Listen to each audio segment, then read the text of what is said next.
반갑습니다. 리온인베스트먼트입니다. 오늘도 배도지 관련된 소식 먼저 알아보겠습니다.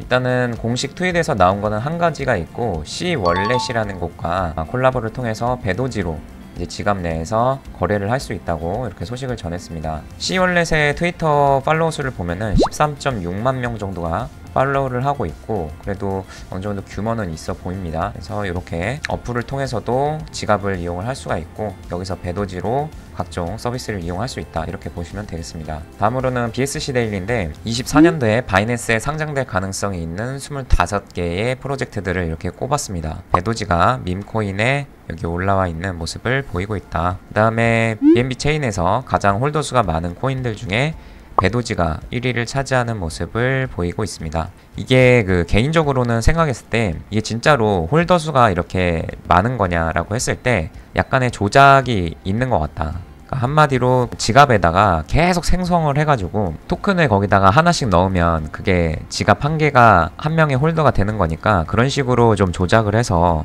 이 180만 명이라는 수치를 만든 것이 아닌가. 만약에 이 180만 명이 진짜로 홀더 수라고 하면은 온체인상에서 엄청나게 활발하게 움직이고 있겠죠. 그렇지만은 실질적으로 움직이는 내용은 없다. 그걸 봤을 때 재단 측에서 수치를 어느 정도 만든 것이 아니냐라는 게 제 추측입니다. 그래서 가격을 보게 되면은 여전히 횡보하는 모습을 보이고 있고, 이 가격 밑으로 내려간다 할지라도 오랜 시간 동안 있는 것보다는 반등세가 나올 가능성이 높다라고 보고 있습니다. 거의 바닥 가격에 온 거 아니냐라고 이렇게 생각을 하고 있고, 재단 측이 어떻게든 이 가격 펌핑에 대한 의지를 보여주고 또 새로운 프로젝트를 내놓는 거를 기대할 수밖에 없다. 이렇게 해서 배도지 소식은 이렇게 설명을 드렸고, 웰시코인 같은 경우는 뉴스도 없고 뭐 특별한 거 없이 이렇게 가격만 계속 밑으로 흐르고 있는 모습을 보이고 있다, 이렇게 보시면 되고, 그래서 오늘은 좀 비트코인 얘기를 좀 하면서 시장에 대한 전체적인 분위기가 어떻게 되고 있는가를 설명을 한번 드려보겠습니다.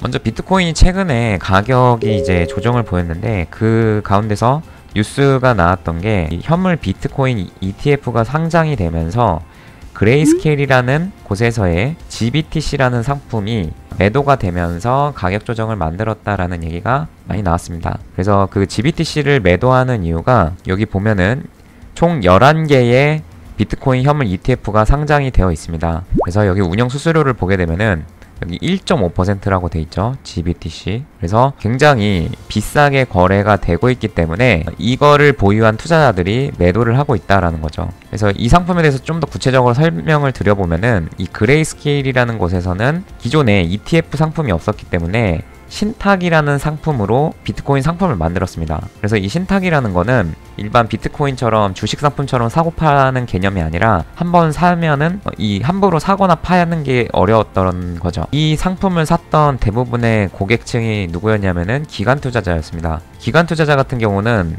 규제나 법이 형성이 된 게 없었기 때문에 비트코인을 사고자 할 때 바로 직접적으로 자기가 비트코인을 살 수 있는 게 아니라 신탁 상품을 살 수밖에 없었다. 그래서 여기에 지금 포함되어 있던 비트코인의 양이 60만 개가 넘는 수준이기 때문에 기존에 비트코인을 투자하고 싶었던 기관 투자자들은 이 그레이스케일의 GBT 신탁 상품을 살 수밖에 없었다. 그래서 이번 비트코인 현물 ETF가 상장이 되면서 결국에는 그레이스케일의 GBTC도 같이 ETF 상품으로 전환이 됐다 라는 것이 되는 거고, 그렇지만 다른 데는 이 운영 수수료가 굉장히 싼 반면에 그레이스케일께 너무 비싸다 보니까 이거를 팔고 다른 ETF 상품으로 전환하려는 움직임이 있었다라는 거죠. 그래서 이러한 매도세가 비트코인 가격 하락을 주도했다라는 의견이 있는데, 근데 실질적으로 이것도 어느 정도 가격 하락에 영향을 미쳤지만 채굴자를 좀 볼 필요가 있다. 보면은 기존에 62만 3천 개의 비트코인을 이 ETF가 승인됐던 10일 날에 이렇게 가지고 있었습니다. 근데 되려 지금은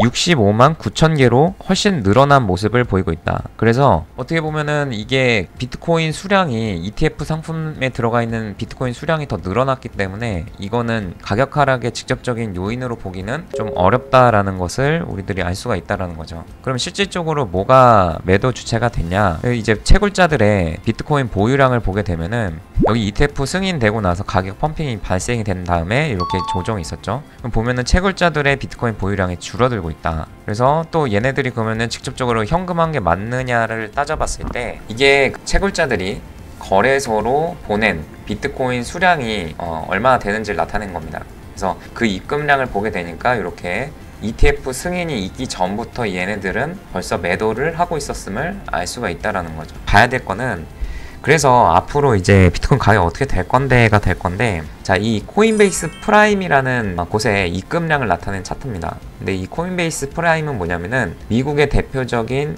코인베이스 현물 거래소의 일반적인 그 계좌가 아니라 장외 거래를 할 수 있게끔 해주는 서비스에 입금된 게 얼마나 많냐라는 걸 나타낸 거다. 기존에 이제 지금 21년도부터 해가지고 지금까지의 거래량을 보게 되면은 24년도에 폭등을 한 것을 볼 수가 있다. 그걸 봤을 때는 기관 투자자들이 이 서비스를 이용을 하면서 거래가 많이 발생이 됐다는 걸 의미를 하고, 그러니까 단순히 거래량이기 때문에 이게 매도인지 매수인지는 알 수 없지만 어쨌든 비트코인 가격이 지금 이렇게 유지되고 있다는 것은 매도하고자 하는 사람도 있지만 매수하고자 하는 그 수량도 많다라는 걸 의미를 하고, 즉 손바뀜이 발생이 됐다라고 우리들은 해석을 해볼 수 있다는 거죠. 그래서 이런 손바뀜이 발생이 되고 있기 때문에 어떻게 보면은 비트코인의 가격이 장기적으로는 상승할 가능성이 훨씬 많다라고 우리들은 생각을 해볼 수가 있다는 겁니다. 그래서 과거 반감기에도 이런 패턴을 보였듯이 앞으로도 가격이 상승할 요인이 많이 있고 상승할 가능성이 높다라고 보시는 게 맞다라고 보시면 되겠습니다.